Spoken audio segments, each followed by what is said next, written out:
1979 supreme leader ಕೈಗೆ okay authority ಕೊಟ್ಟಿರುತ್ತೆ as supreme commander of armed forces. ಇದಾಯಿತು. ಇದೇನು ಮಾಡುತ್ತೆ ಅಂತ ಹೇಳಿದ್ರೆ ಈ ಎಲ್ಲ ಒಂದು ಇದೇನಿದೆ ಇಂಡಿಪೆಂಡೆಂಟ್ 31 ಕಮಾಂಡ್ಸ್ ಏನಿದೆಯಲ್ಲ ಅವರು ಈಗ they are not waiting for an order. ಅವ್ರ ಆರ್ಡರ್ ಕ್ಲಿಯರ್ ಇದೆ. ಅಕಸ್ಮಾತ್ ಸುಪ್ರೀಂ ಲೀಡರ್ಸ್ ಹತ್ರ ಯು ಗೋ ಆಲ್ ಔಟ್, ನಿಮಗೆ ಯಾರ ಕಮಾಂಡು ಬೇಕಿಲ್ಲ. ಪ್ರತಿಯೊಂದು ಕಮಾಂಡ್ ಆಫ್ ಆಲ್ ದ 31 ಪ್ರತಿಯೊಂದು ಕಮಾಂಡ್ ಕೈಯಲ್ಲೂ ಇಂಡಿಪೆಂಡೆಂಟ್ಲಿ ಅಷ್ಟು ರಿಸೋರ್ಸಸ್ ಕೂಡ ಆಲ್ರೆಡಿ ಇರಾನ್ ಇಟ್ಬಿಟ್ಟಿದೆ. ಅಮೆರಿಕಾ ಆಯಿಲ್ ಫೀಲ್ಡ್ ಮೇಲೆ ಅಟ್ಯಾಕ್ ಮಾಡ್ತಿದೆ, ಇಸ್ರೇಲ್ ಬೇರೆ ಯಾವುದೋ ಜಾಗಕ್ಕೆ ಅಟ್ಯಾಕ್ ಮಾಡ್ತಿದೆ, ಇದೆಲ್ಲ ಒಂದ್ ಕಡೆ ಇದ್ದೇ ಇರುತ್ತೆ. ಬಟ್ ಇವ್ರ ಆರ್ಮ್ ಫೋರ್ಸಸ್ ಏನಿದೆಯಲ್ಲ ಅಲ್ಟಿಮೇಟ್ಲಿ ಮಿಸೈಲ್ ಲಾಂಚ್ ಮಾಡೋರು ಅವರೇ ಅಲ್ವಾ. ಮೊಘಲರ ಪದ್ಧತಿ ಇದು. ಮೊಘಲರು ಹಾಗೆ ಮಾಡ್ತಾ ಇದ್ರಂತೆ.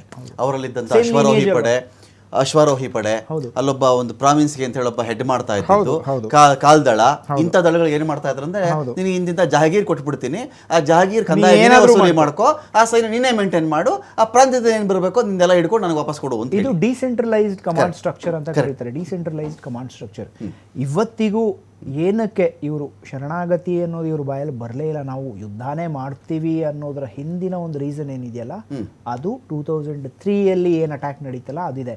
ದಟ್ ಈಸ್ ದ ರೀಸನ್ ಈ ಇಂಡಿಪೆಂಡೆಂಟ್ ಇದು ಏನು ಹೇಳ್ತಾರೆ ಇವು ಮಿಸೈಲ್ಸ್ ಆಗ್ಬೋದು, ಇಲ್ಲ ಡ್ರೋನ್ಸ್ ಆಗ್ಬೋದು, ಇಲ್ಲ ಫ್ಲೋಟಿಲಾಸ್ ಆಗ್ಬೋದು, ರಬ್ಬರ್ ಇದು ಬೋಟ್ಸ್ ಏನಿರುತ್ತೆ ಫಾಸ್ಟ್ ಬೋಟ್ಸ್ ಅಂತ ಹೇಳ್ಬಿಟ್ಟು ಏನು ಕರಿತೀವಿ, ಇದೆಲ್ಲಾನು ಫಾರ್ ನೇವಲ್ ಆಪರೇಷನ್ಸ್. ಇದು ಎಲ್ಲಾನು ಇವರ ಒಂದೊಂದು ಕಮಾಂಡಲ್ಲೂ ಸೆಪರೇಟ್ ಆಗಿ ಅವರ ರಿಸೋರ್ಸಸ್ ಅಲೋಕೇಟ್ ಆಗ್ಬಿಟ್ಟಿದೆ. ಖಮೇನಿ ಸತ್ತ ತಕ್ಷಣ ಈ ಒಂದು ಇದೇನಿದೆ ಡಾಕ್ಟ್ರಿನ್ ಏನಿದೆ ಅದು ಆಪರೇಷನ್ ಬಂದ್ಬಿಟ್ಟಿದೆ.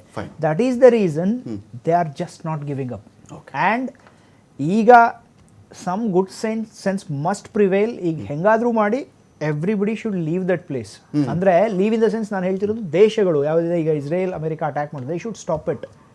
ಬಿಕಾಸ್ ಇದು ಲಾಂಗ್ ಡ್ರಾನ್ ಆದ್ರೆ there will be no winner. There will be no winner. Effect ಆಗುತ್ತೆ. ಈಗ ಎಲ್ಲರೂ ಕೂಡ ದೇಶ ಬಿಡಬೇಕು ಅಂತ ಹೇಳಿ ಸುನಿಲ್ ಮಾತಾಡ್ತಾ ಇದ್ರು ನೋಡಿ. ಇರಾನ್ನಲ್ಲಿ ಸಿಕ್ಕಾಕೊಂಡಿದ್ದಂಥ ಅನೇಕ ಜನ ಅವರ ಮಾತೃ ದೇಶಕ್ಕೆ ವಾಪಸ್ ಆಗ್ತಾ ಇದ್ದಾರೆ. ಭಾರತದಿಂದ ಗಲ್ಫ್ ದೇಶಗಳಲ್ಲಿ ಸಿಕ್ಕಾಕೊಂಡಿದ್ದಂಥ 52,000 ಭಾರತೀಯರು ವಾಪಸ್ಸಾಗಿದ್ದಾರೆ. ಅಫ್ಘಾನಿಸ್ತಾನದಿಂದ ಚೆಕ್ ಮಾಡ್ಕೊಂಡ್ಬಿಟ್ರೆ ಸುಮಾರು 80,000 ಜನ ಅಫ್ಘಾನರು ಇರಾನಿಂದ ವಾಪಸ್ಸಾದರು.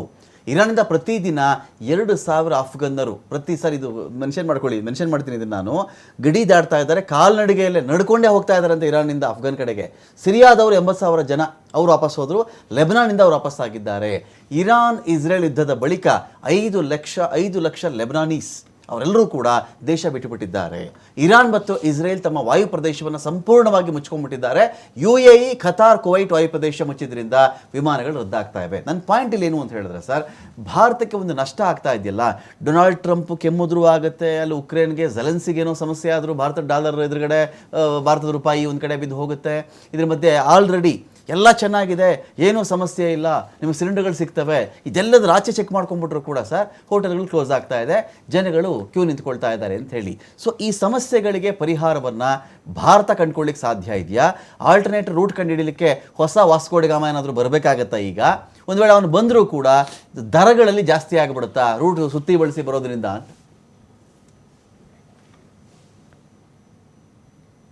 ಇವತ್ತು ಗ್ಯಾಸ್ ಸಿಲಿಂಡರ್ ಸಿಕ್ಕದೇ ಇರೋದು